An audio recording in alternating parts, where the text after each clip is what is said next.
Hello বন্ধুরা, আশা করি তোমরা সকলেই ভালো আছো। আমার এই চ্যানেলটি যদিও মাধ্যমিক পরীক্ষার্থীদের জন্য নয়, তবুও সামনে মাধ্যমিক পরীক্ষা, এই কথা মাথায় রেখেই আজকের এই ভিডিওটি। প্রত্যেকের কাছে অনুরোধ করব, এই ভিডিওটা একটু শেয়ার করুন, প্রতিটি মাধ্যমিক পরীক্ষার্থীর কাছে যেন এটা পৌঁছে যায়।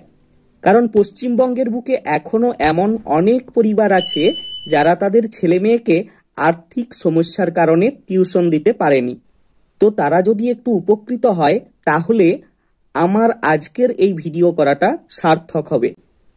আজ আমি মাধ্যমিকের বাংলা বিষয়ের প্রবন্ধ ও প্রতিবেদনের সাজেশন দিতে চলেছি। ভিডিওটি শেয়ার করে প্রত্যেকের কাছে পৌঁছে দেওয়ার ব্যবস্থা করুন। এই ভিডিওটির মাধ্যমে আমি তোমাদের সামনে মাধ্যমিকের বাংলা বিষয়ের প্রবন্ধ ও প্রতিবেদনের এই বছর আসতে পারে এমন কয়েকটি গুরুত্বপূর্ণ বিষয় নিয়ে আলোচনা করব। তো ভিডিওটি শেষ পর্যন্ত দেখতে থাকো। তো এই প্রবন্ধ ও প্রতিবেদনগুলো থেকেই কিন্তু তোমাদের মাধ্যমিক পরীক্ষায় প্রশ্ন আসতে পারে। পরিবেশ দূষণ ও তার প্রতিকার, এই প্রবন্ধটা দুভাবে তোমাদের সামনে আসতে পারে।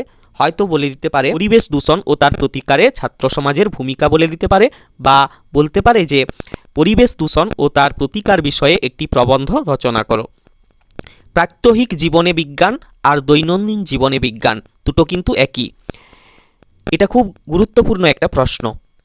চরিত্র গঠনে খেলাধুলোর ভূমিকা অথবা ছাত্র জীবনে খেলাধুলোর গুরুত্ব। বিজ্ঞানের ভালো মন্দ অথবা বিজ্ঞান অভিশাপ না আশীর্বাদ, এই প্রবন্ধটা খুব গুরুত্বপূর্ণ। এটা খুব ভালোভাবে তৈরি করবে। বিজ্ঞান ও কুসংস্কার, বিজ্ঞানের জয়যাত্রা, বাংলার উৎসব। এই বাংলার উৎসব যে প্রবন্ধটা, এটা কিন্তু আসতে পারে 2024 সালের মাধ্যমিক পরীক্ষায়। গাছ আমাদের বন্ধু অথবা একটি গাছ একটি প্রাণ। বিশ্ব উষ্ণায়ন, এই প্রবন্ধটাও গুরুত্বপূর্ণ। চন্দ্রযান 3 অথবা মহাকাশ গবেষণায় ভারত। যেহেতু এই মুহূর্তে চন্দ্রযান 3 ল্যান্ড করা হয়েছে এবং ভারতবর্ষের ইসরো মহাকাশ গবেষণায় একটা বিশেষ সাড়া ফেলেছে, তাই এই প্রবন্ধটাও কিন্তু এইবারের মাধ্যমিক পরীক্ষার জন্য গুরুত্বপূর্ণ হতে চলেছে। একটি বৃষ্টিমুখর দিনের অভিজ্ঞতা, ভ্রমণের উপযোগিতা। তো এই ছিল আজকের প্রবন্ধের বিষয়। এইগুলো থেকেই কিন্তু তোমাদের মাধ্যমিক পরীক্ষায় প্রবন্ধ আসতে পারে। এগুলো খুব ভালোভাবে তৈরি করে যাও, মাধ্যমিক পরীক্ষায় এগুলো থেকেই প্রশ্ন আসতে পারে। এরপর আমরা গুরুত্বপূর্ণ কয়েকটি প্রতিবেদনের বিষয় দেখে নেব। বিদ্যালয়ে পালিত সাংস্কৃতিক অনুষ্ঠান বিষয়ে একটি প্রতিবেদন রচনা করো।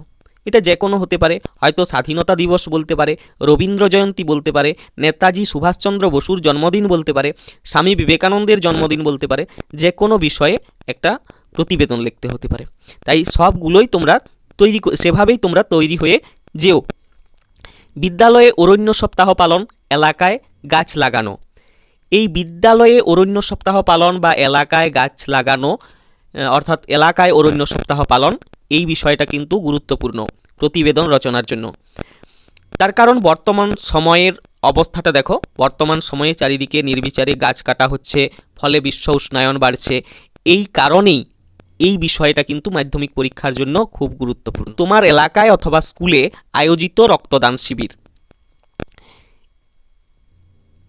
তারপর রয়েছে চন্দ্রযান 3 উৎক্ষেপণ, করমণ্ডল এক্সপ্রেস রেল দুর্ঘটনা, বিদ্যালয়ে বিজ্ঞান প্রদর্শনী, জলের অপচয় রোধে সমাজ সচেতনতা শিবির, ডেঙ্গু প্রতিরোধ সচেতনতা শিবির।